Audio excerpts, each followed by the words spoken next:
time, members, everyone should have received and reviewed the prospective contract for interim superintendent services. And the chair will now entertain a motion to approve the contract. So moved. Support. It's been moved and properly supported. Is there discussion on the motion? Is there discussion on the motion? Hearing no discussion, all in favor for this should be a regular roll call vote. Well, Madam Chair, call the roll. Board Member Carol Banks. Support. Board Member Annie Carter. Board Member Elena Harada. Support. Board Member Reverend David Murray. Support. Board Member Wanda Redmond. Support. Board Member Ida Shore. Support. Board Member Tawana Simpson. Support. Board Member Judy Summers. Abstain. Vice President Herman Davis. Support. President Lamar Levins. Support. The motion carries. Point of order. Point of order when it's stated, according to Robert's Rules of Order, and that the only time President, that a member is supposed to abstain is if there's a conflict,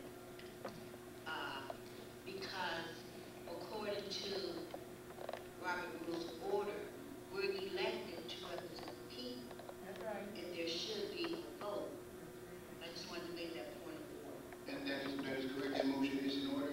Members, Carter, would you care to address that? It would be a conflict for me to support the contract when I did not support him being appointed to the position.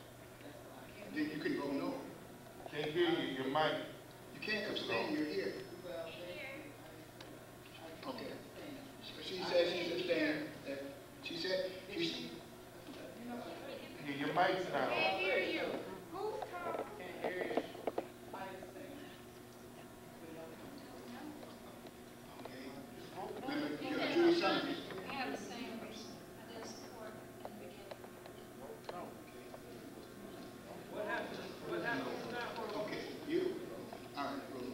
Vote no.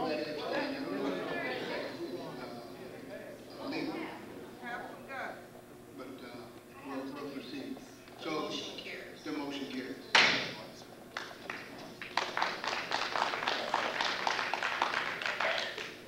The chair will now entertain a motion to appoint Dr. John Shelford, interim superintendent of the Detroit Public Schools. Let me say this: it is our intent in the next coming weeks to make him, as soon as we get a ruling on whether Public 72 is indeed in effect, we intend to make him the general superintendent and issue an eviction notice to anyone operating in the position of emergency financial manager, which we do not believe in effect. So this time, we'll take this time to serve him notice to begin to make preparations to leave, and so we'll make our superintendent interim superintendent for a very short period of time before we give him full power of general superintendent. The chair will now entertain a motion to appoint Dr. John Telford, interim superintendent of academics for Detroit Public Schools. So moved. Support. It's been supported. You made the motion, and Reverend Murray is second. It's been moved and properly second. Discussion on the motion. Discussion on the motion. Discussion on the motion. Hearing no discussion, then all those in favor, this requires a regular roll call vote as well. Board Member Carol Banks. Support. Board Member Annie Carter. Board Member Javed Williams is excused. Board Member Elena Harada. Support. Board Member Reverend David Murray. Support. Board Member Wanda Redmond. Support. Board Member Ida Shore. Board Member Tawana Simpson. Support. Board Member Judy Summers. Vice President Herman Davis. Support. President Lamar Levins. Support. The motion carries.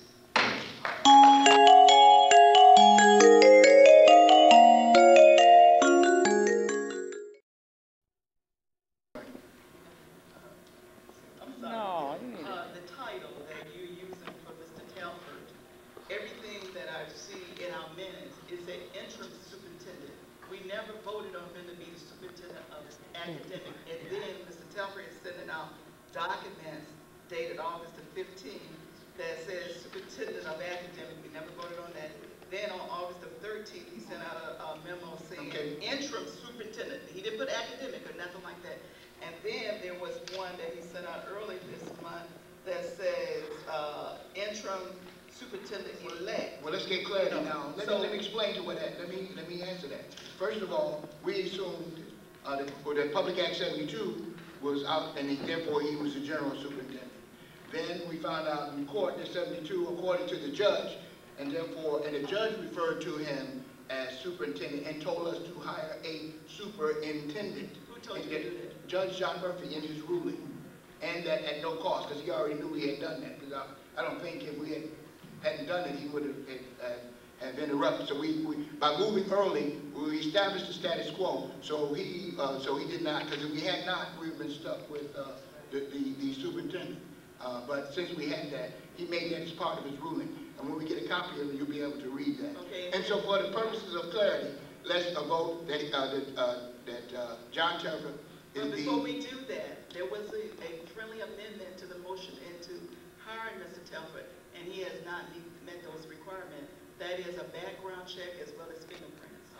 Has he provided the body with that? We're going to take up a collection in here for him to do That was a that. amendment made by Member Hawkins, and he accepted it 2 months ago. So, because he has been out of the district for more than about 3 years, we don't know whether he has a record or not. We'll get that adjusted. That's not the issue for discussion right now. Well, we can't vote on it until we get that document. We're going to vote. Yes, y'all can. The judge already ruled. Okay. I'm going to. It's been duly noted. To vote. We already had the meeting. Right. It's a special meeting.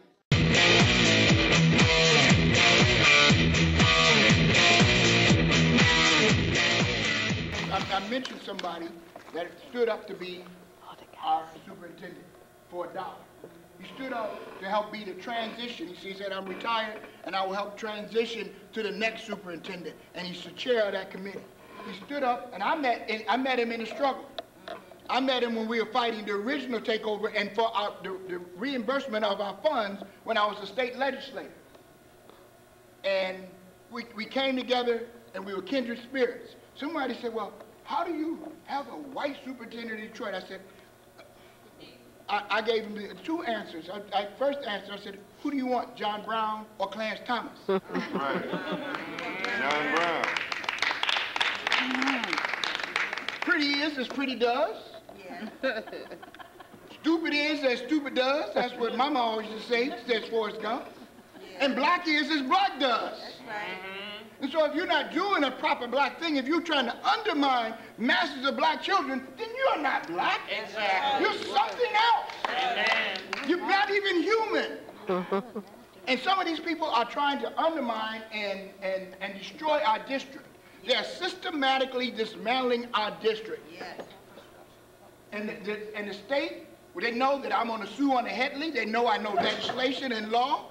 They know, so they've done everything they could to keep us from taking motions. And they thought they had us, and then we got a superintendent that's responsible to us, and that means Ridgeway comes up under him. And they don't want to go to the meeting to make that official, so that's why they've been pushing the meetings away. They're hoping that the Attorney General eliminates 7 of the members, and then they want to hold us to a quorum of 6, leaving us 4 and say we can't take action. That's what the lawsuit says. The lawsuit says that they have 7 improper, and that we were co-conspirators, those who are elected at large. That we were co-conspirators in undermining the people's will by allowing the 7 people to do it, even though their emergency manager paid for the election, sanctioned the election, authorized the election because we were out of power, even though the Secretary of State approved the election, the city clerks, the county clerk. So it only became an issue when we were in power, and they knew that we were going to flashback, number 1, the finances. Because when you want to find out, you say, why were they doing it? Are they just evil? Maybe they're not just evil. maybe they're not doing that just because we're poor and black. They're doing it because the money. Yeah. They always follow the money. So the person, without any further ado, let me introduce the person who stood up for our district, who allows us to empower our district, who allows us to stop the corruption that it had, Mr. John Chelton. Thank you, Lamar. We're in the fight of our lives. Yes, we are. Oh, boy. I have never, ever, and everybody keeps publicizing my age, so I say it too. I'm 76 years old, and I have never, ever seen what's happening in this district happen anywhere else.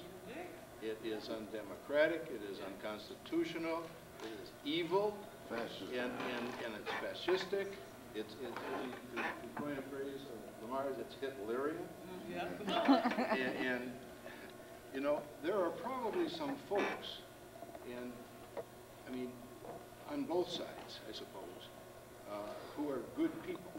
On the other side, there are some folks who are misguided, at best. but as Lamar has said, follow money. Just follow the money. And of course, you know, my salary is being cut now 100%, I understand, because they said pro bono, so I'm losing that $1. I don't have to pay that $1. They took your $1 away. Yeah, they took my $1 away. So there's some technicality, I don't know what it was. But, you know, there's no sense me standing up here and singing to the choir. You all know what we have to do.